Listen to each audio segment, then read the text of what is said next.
My career sucks. Sex just isn't the same. What's my purpose? Where did this fat come from? My relationship is killing me. I'll never be happy. My debt is piling up. I'll never find love. Why can't I be like other gay guys?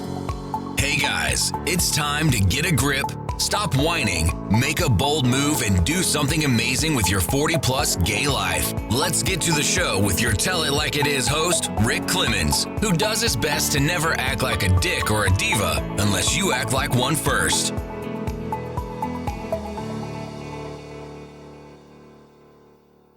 Hey guys, welcome to another episode of 40 Plus Gay Men Gay Talk. And we talk about a lot of stuff. You all know that.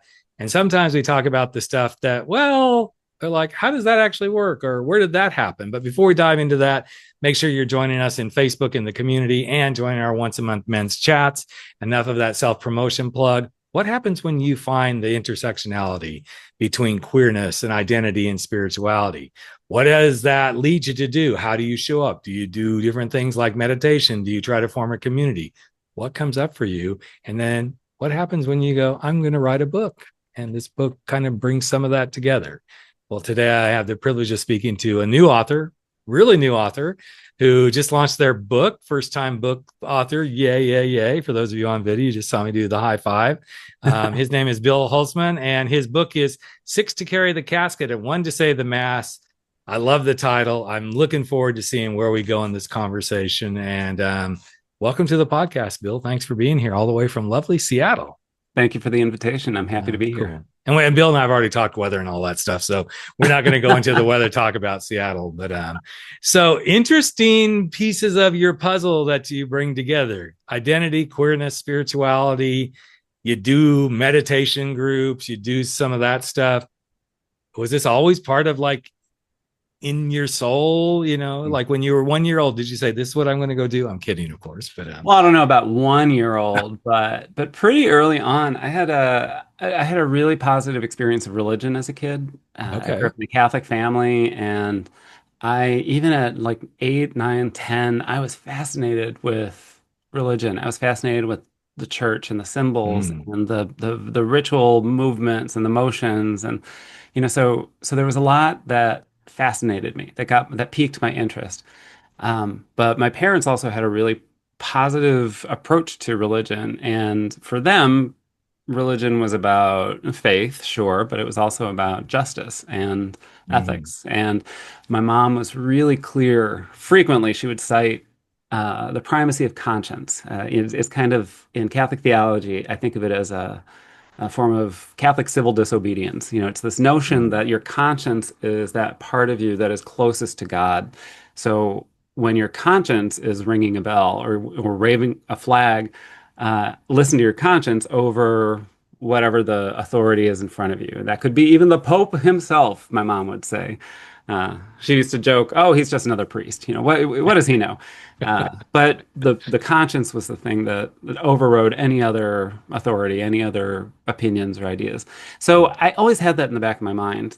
When I came to understanding, you know, my sexual identity and growing into that part of life, I didn't feel a conflict between faith and sexuality. And even though I knew I wasn't safe in my Catholic high school, my all boys, 1,500 boys in this Catholic high school, I wasn't feeling safe to come out then, but I didn't feel a conflict. It wasn't tearing me up on the inside, but I know it impacts other people, you know, that way. Tremendously. They get really negative messaging from their religious communities or religious authorities. For me, it was just a waiting game. So by the time I got to college and I came out, it didn't feel like a conflict for me. It just felt like, yeah, this is how I was created, and someday the church is going to catch up and recognize that this is part of creation, not an aberration. But along the way, I'd also had real deep interest in religion, and you know, my religion classes were always my favorite because they were the only ones that were really truly interdisciplinary. You know, you could bring any kind of perspective, you know, a scientific or a historical or artistic and literary. You know, it all worked together in understanding religion and developing a lens to see the world, you know, through a religious lens. So I was always really interested and involved So like I said, it just never was a conflict. I was also What a deeply involved in like retreats, spirituality and liturgies. And so that was uh, also part of the vocabulary that I developed even in high school, to channel my own needs for, spiritual engagement or, mindfulness or mm, community. So all of that, yeah, it was always always swirling for there. me. It was always, and all the work I've always done, it's always been about facilitating communities and groups and creating spaces where we can come together and reflect or engage or transform or whatever it is we Mhm. do. But That's yeah, awesome, it's man. always been part of me. It's interesting that you bring that up around like being into it in school. So two of my favorite classes, both in high school and in college, were the world religion classes. Mm. And it was so interesting. So I was raised Seventh-day Adventist. We won't go deep into that. But it was interesting in high school that the history teacher that taught it, though there's a couple of interesting little factoids there. The teacher who taught that class was the same teacher that taught my father when he was in high school. So Cool. there was a big thing there, right? That And says a lot. very kind of stiff, Seventh Day Adventist. This is the way it is. And it was so interesting because he started the class year with, so we're going to do this because you need history electives, and we know to meet the standards we need to offer this, but I'm going to show you these religions, but I want you to remember that these are the religions that are not the true religions. We are the true religion. I thought, okay, interesting. I was already at, as a junior in high school, because that's when they offered that class. I was already like, I think this is all a bunch of malarkey, so to speak. I'm Mhm. not buying this. I was questioning my sexuality, but I wasn't out, all that stuff.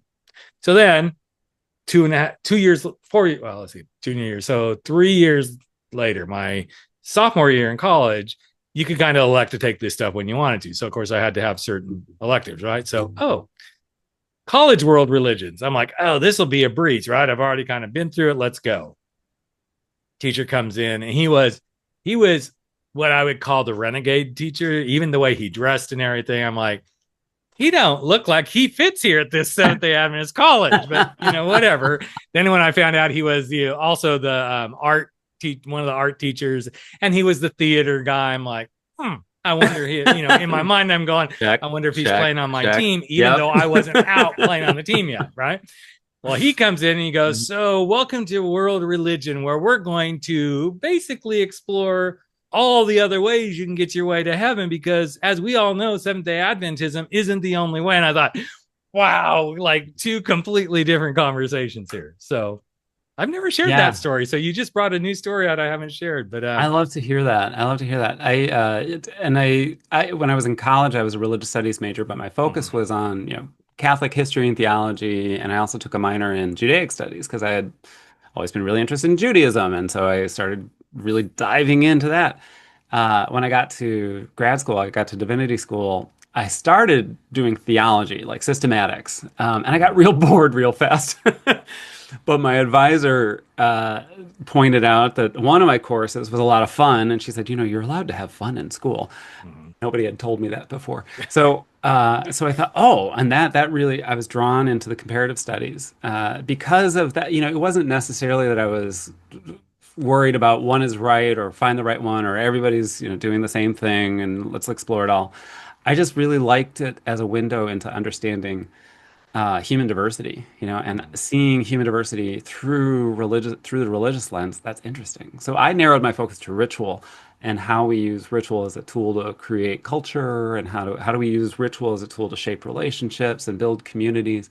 Um, and with that tool of looking at, kind of the ritual lens, it's a really great way to enter the religious others space.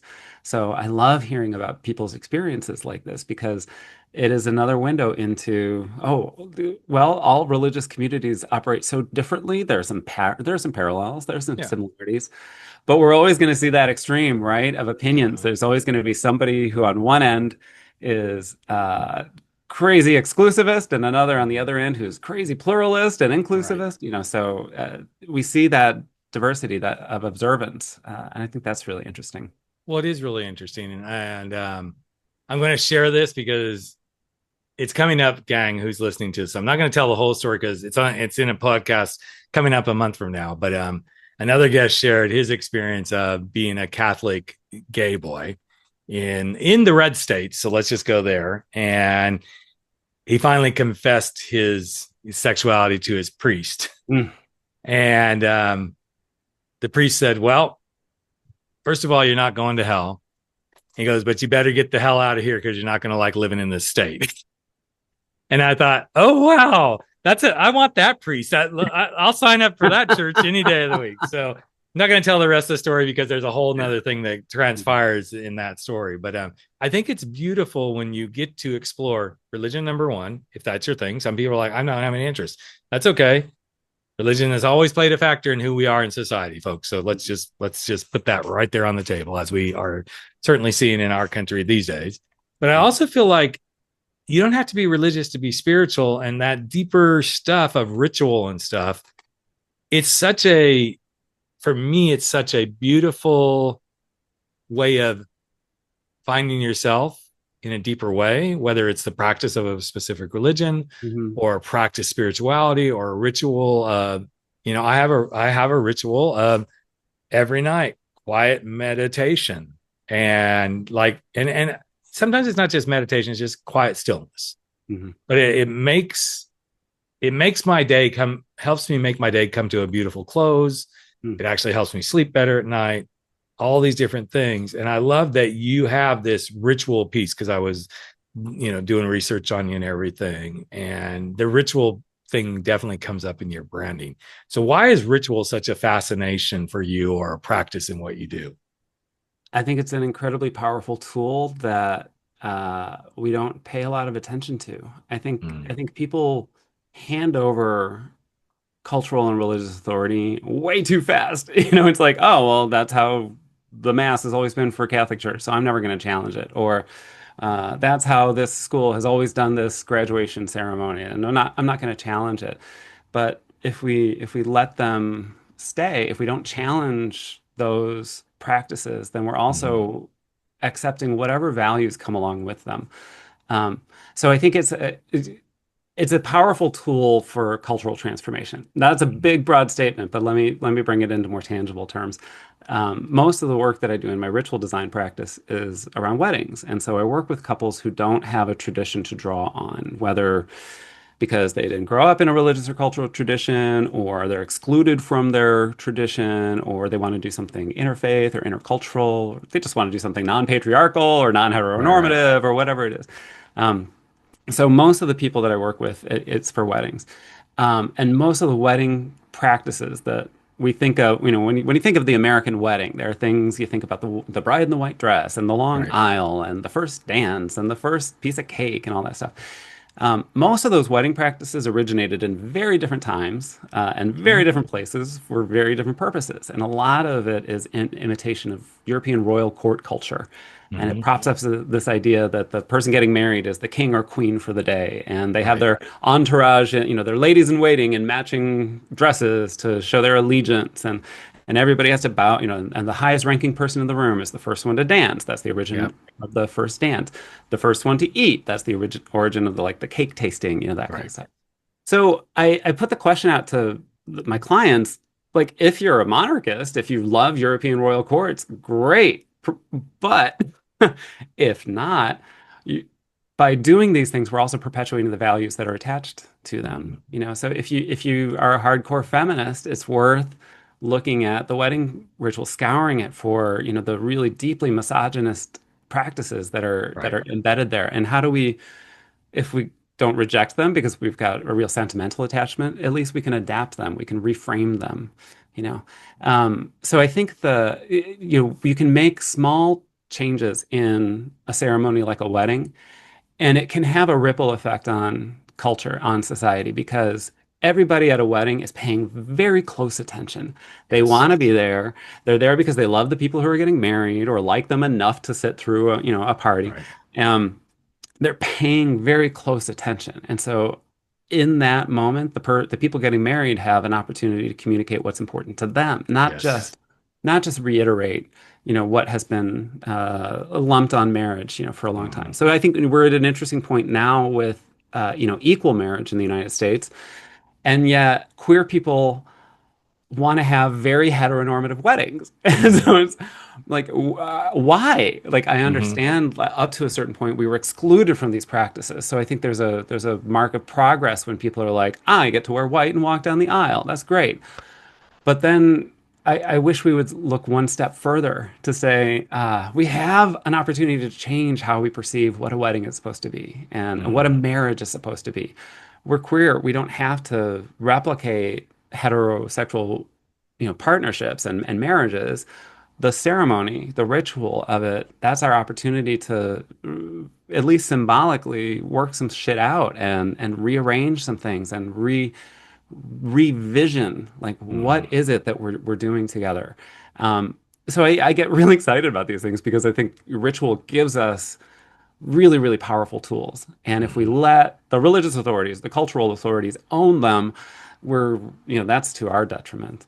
Well, it Uh, is, and so you would have loved my daughter's wedding last year in Seattle uh, because they broke a lot of rules, and it was really interesting, to watch, certain people like my mom and dad. They're like, it was really beautiful. It was kind of different, interesting. So anytime my mom says different or interesting, I'm like, oh, you wasn't, but you know, so obviously my husband, the guy, most of the guys know this, but for this conversation, my husband came into my kid's life when they were very young. So she was only 5.5. So he helped raise her, and she was insistent, I both my dads are going to walk me down the aisle. She had, quote, attendance, so to speak, but they didn't walk down the aisle. They didn't stand at the front of the room. It was just more for photo opportunity sort of stuff. They had a female friend of theirs do the ceremony. They had her boyfriend. He played the music. mhm. They said their vows, and that was it. We were done. Yeah. So there wasn't any of all this stuff going on, right?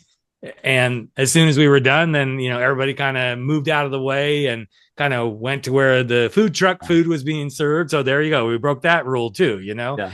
But while that was happening, while they were having the appetizers, some of their friends had been assigned the job of helping to move the chairs away from the ceremony area so that the team could bring the tables in, and they were help. So many rules were being broken here, right?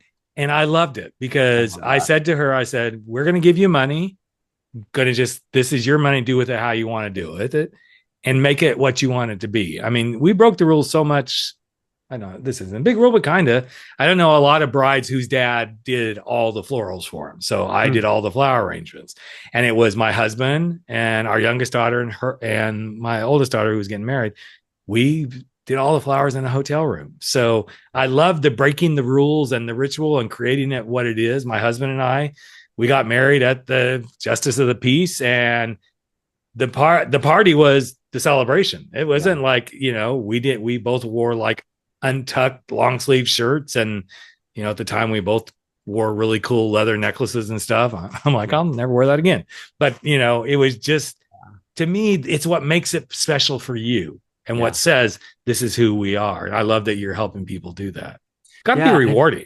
It's an opportunity to, it's not just about communicating what's important. It's a chance to create your ideal space, like your home. Your home can be your ideal space. Your wedding can be an ideal stylized but your ideal space. How do you think people should interact with each other in the world? Yeah. How should we dress, when we're moving through the world? What are the kinds of things that we should be eating, and how do we dine together?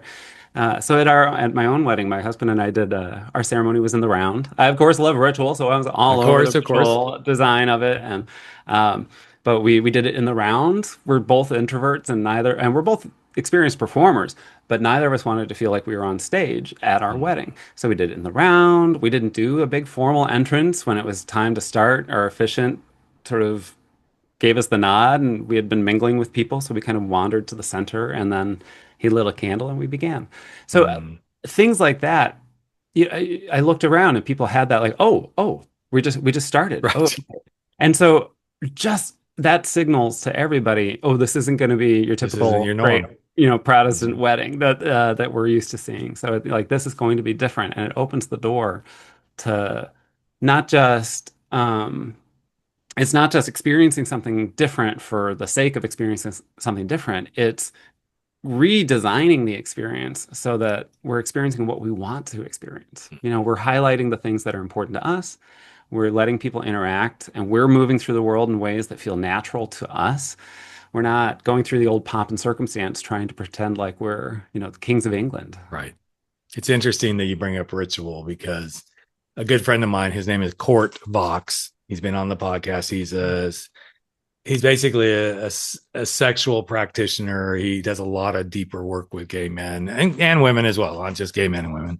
But I did his retreat back in March just to kind of get an experience of it because I'm helping him promote it and everything. He's very well known. He's got an article in the Out magazine, all this sort of stuff.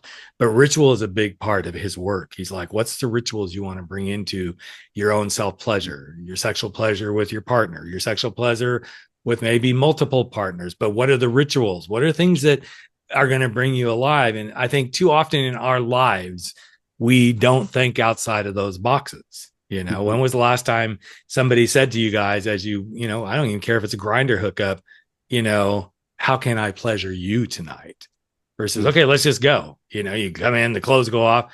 These are the things that break the mold. And suddenly it's like, oh, okay, this is different. What should we do? We're actually, all these different things. But so kind of walk us to then, here's this brand new debut book. What was the inspiration? Was this coming out of some of the work, or did you just like, let's just write a book?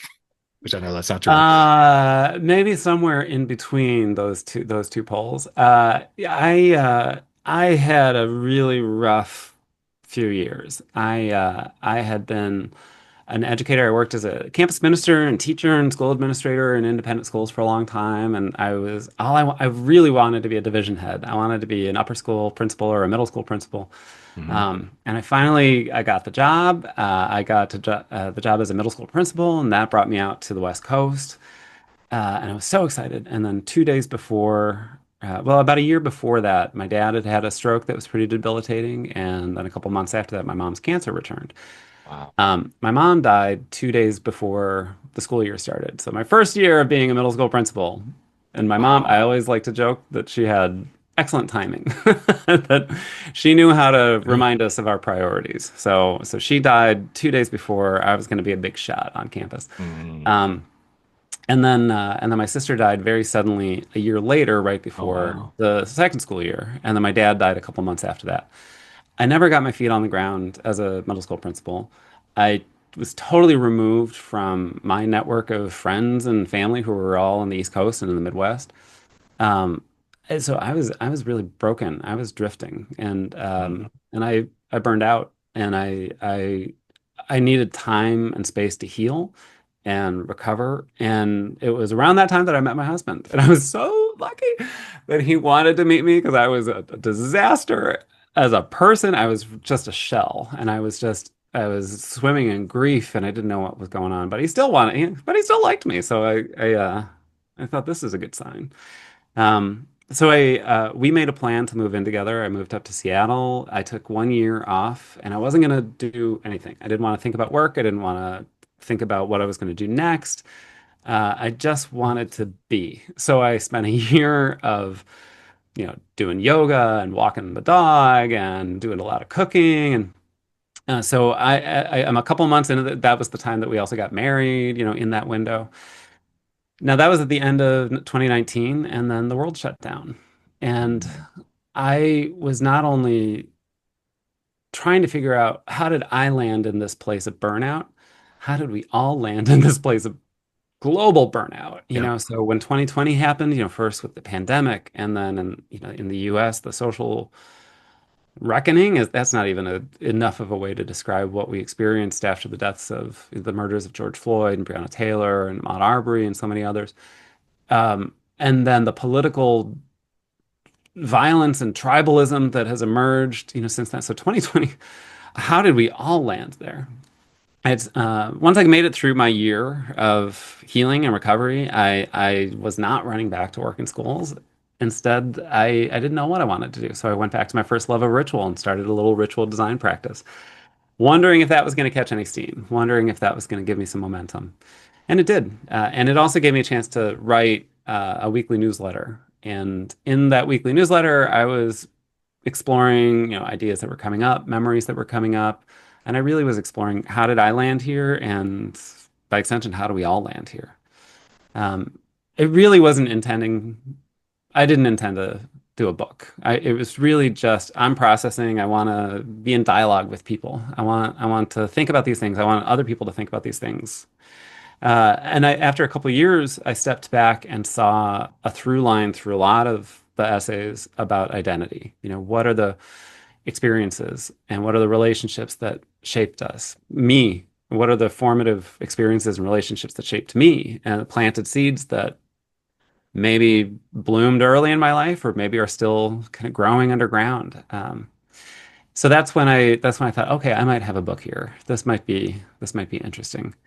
Um, the response I got from people initially when I had the idea was super enthusiastic. I had, friends or, who had been reading the newsletter, reading my blog Right. on the regular, and they saw also need for people to just pause, reflect, unpack things. So I pursued it really as I'm not interested in becoming a great author. That's not on my mood board. But I do want to offer what I've been able to experience, what I've been able to glean from my reflection. I've been lucky to develop different methods of reflection, of uh, spiritual practice, of personal practice. I wanted to offer something. Looking around the world after 2020, we're all lacking tools of self-awareness, tools of connection, tools of understanding ourselves, understanding each other. So I put the book out really as an invitation to others, not to obsess over me and my experiences, but maybe use my experiences as a launching pad for exploring their own. It's always interesting to see where somebody's creative muse comes from and what was the driver. And to also realize, I think every author will say this book was as much for me as it is for whoever reads it, because there's Mhm. these pieces of ourselves that, even if it's fiction. I was interviewing Christopher Rice, Anne Rice's son, a few weeks Mm. ago, and we've had two interviews, and this one was even more interesting than the first one because he's really stepped into his own in a different way of kind of being the I'm going to write the romance novels sort of thing Yeah. for gay men.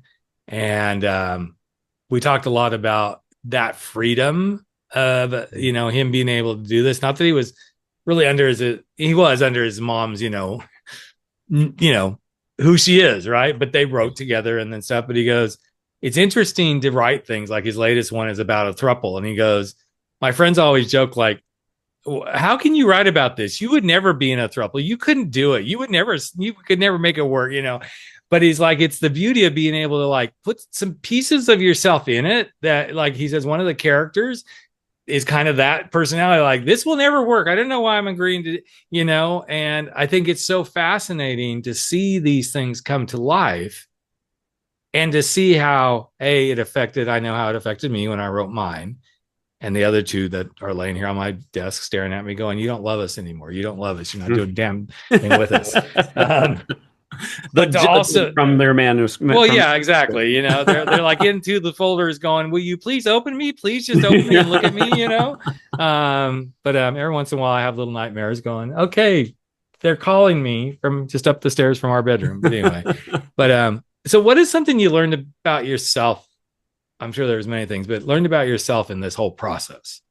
Other than now that you're an author, it's like, this is a lot of work to try to get your stuff out there. But Yeah, I learned a lot about myself.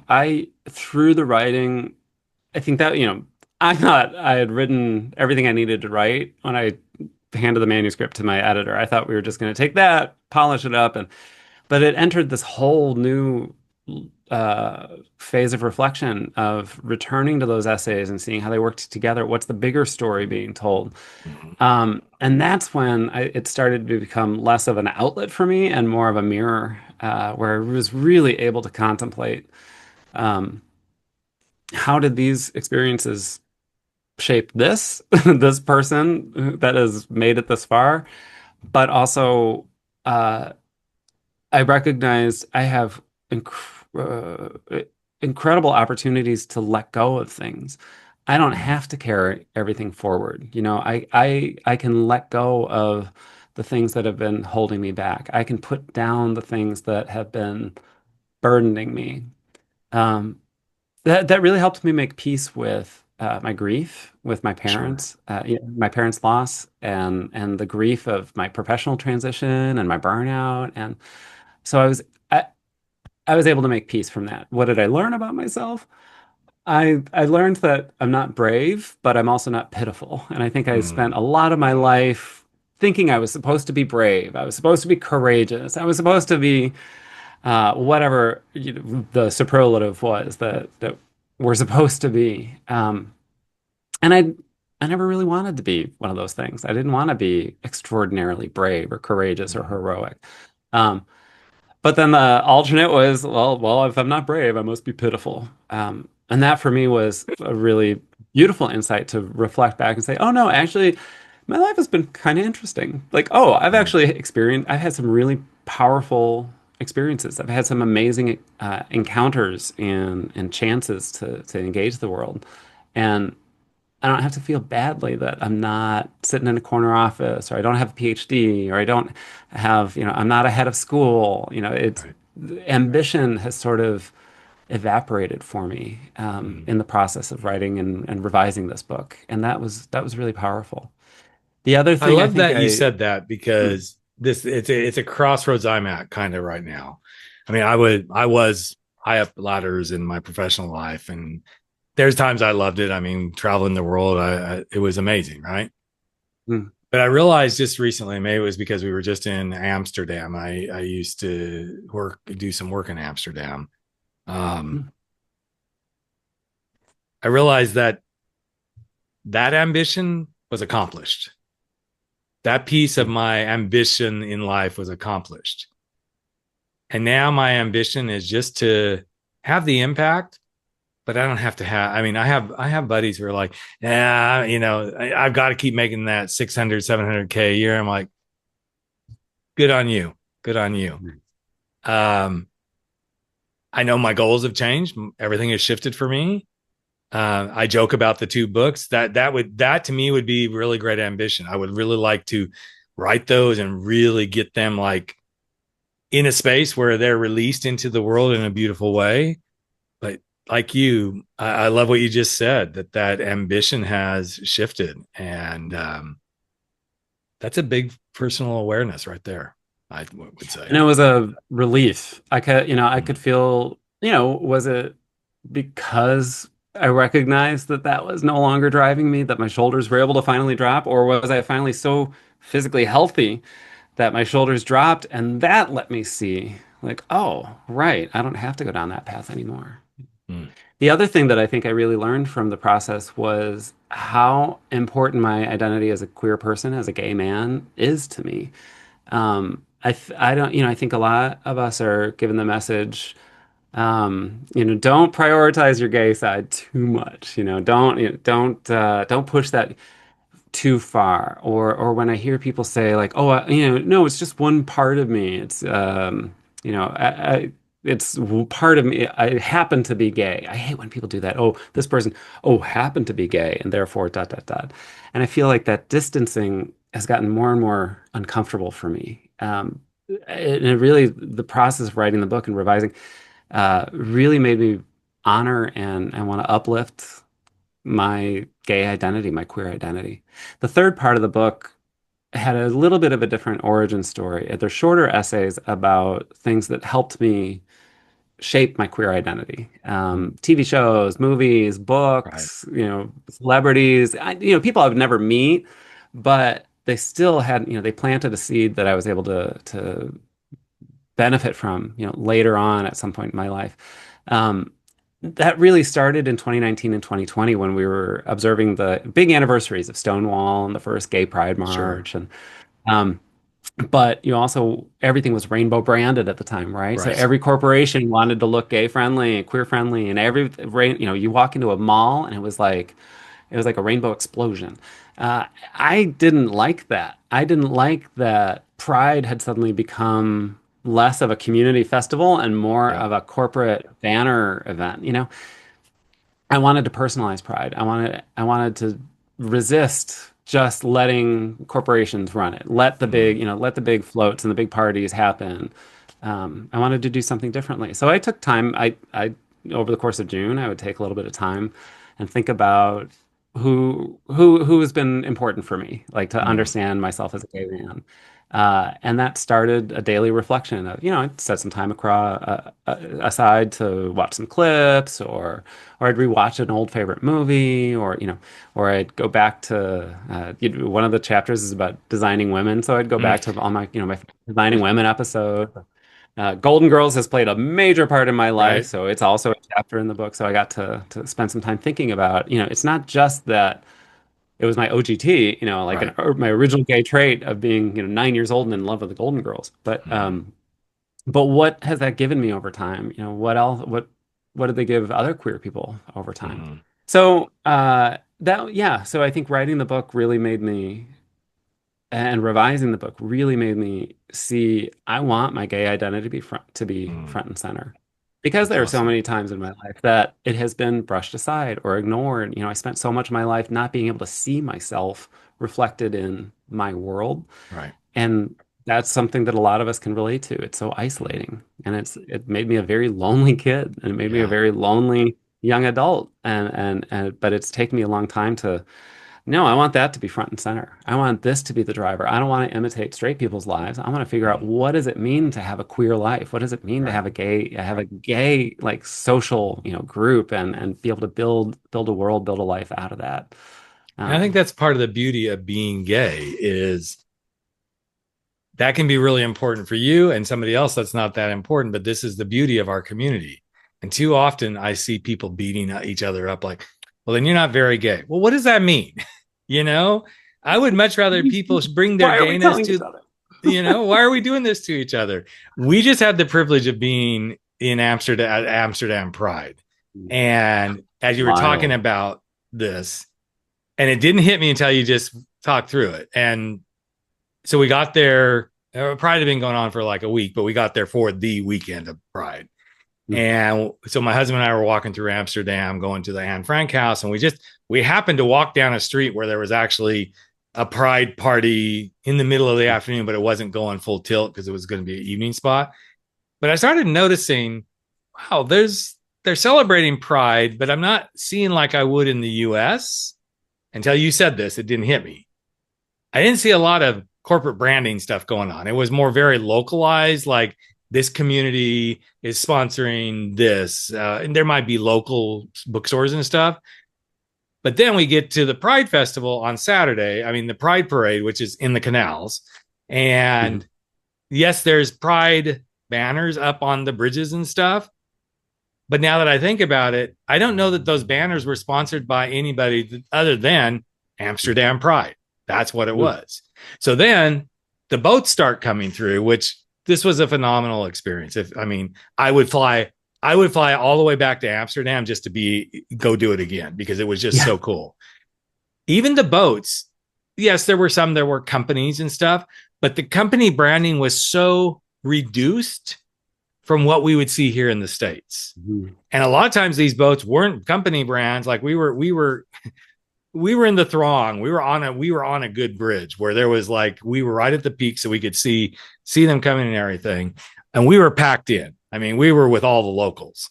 And there was a group of older gay gentlemen next to us that were definitely older Dutch guys, right? But then we had 3 couples, straight couples, surrounding us. And it wasn't about, oh, let's go find the, Budweiser booth or whatever. Now, again, it's Amsterdam, folks. So all the bars are wide open. You can buy beer, walk around, all this sort of stuff. But until you actually said that, Bill, it didn't hit me like how different that experience was. And everybody was there on their terms, being their way in it.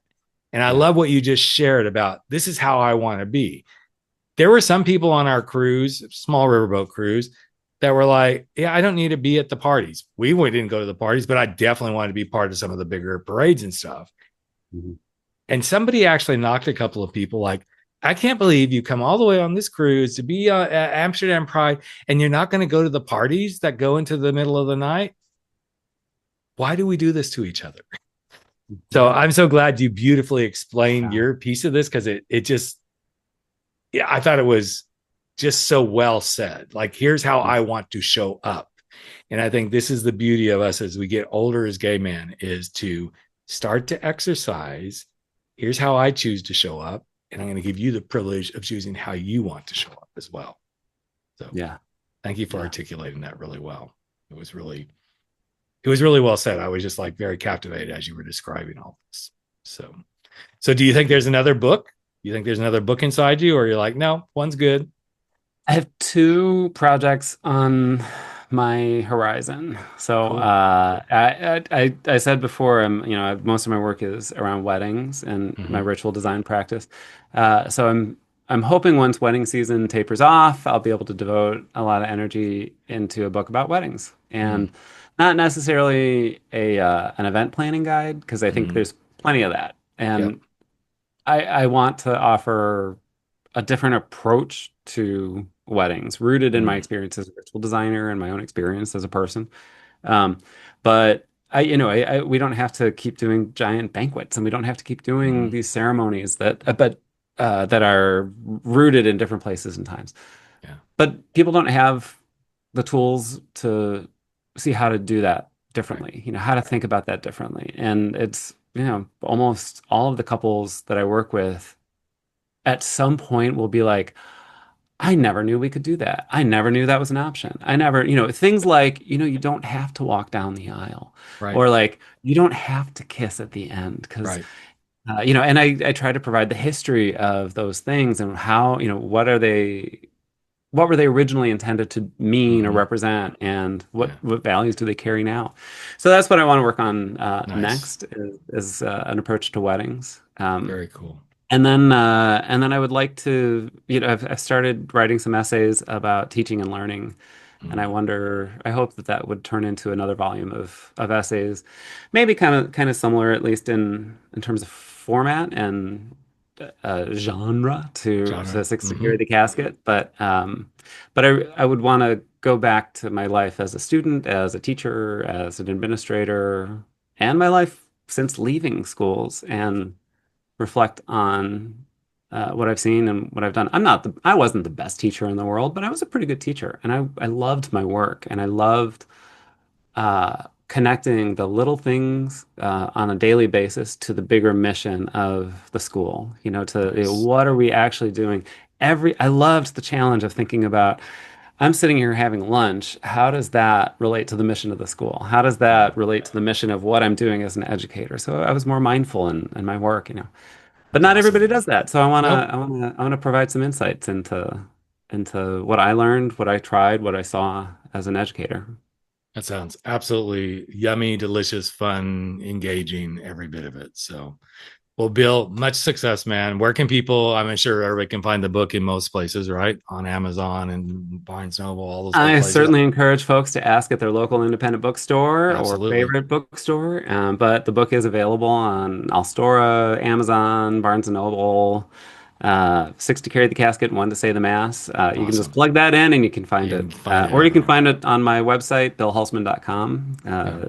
More information about my ritual design practice, but I've got a whole page devoted to the book. Great. And guys, well, as usual, we will have all those links to Instagram, all that sort of stuff, to Bill's work and his joys and all that sort of stuff. And Bill, thank you so much for being part of this and stepping into my world, helping me contribute and leave a lasting impression with guys who may be going, what am I doing? Where can I go? How can I be? You may not be writing a book, but sometimes the things we do on our daily basis are the things that help us leave our legacies and bring us joy, bring us pure joy in the depths of when, the grief is happening. So thanks for being with us and sharing your story and your book. And I hope a whole bunch of people go and buy it because they heard about it here.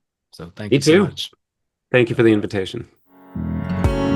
That's a wrap for 40 Plus. Gay Men, Gay Talk. where size doesn't matter. We drop our bullshit, get over our screwed up fears, make bold moves, and live life without apologies. Don't forget to join us on Facebook at 40 Plus Gay Men Gay Talk, where the conversations continue.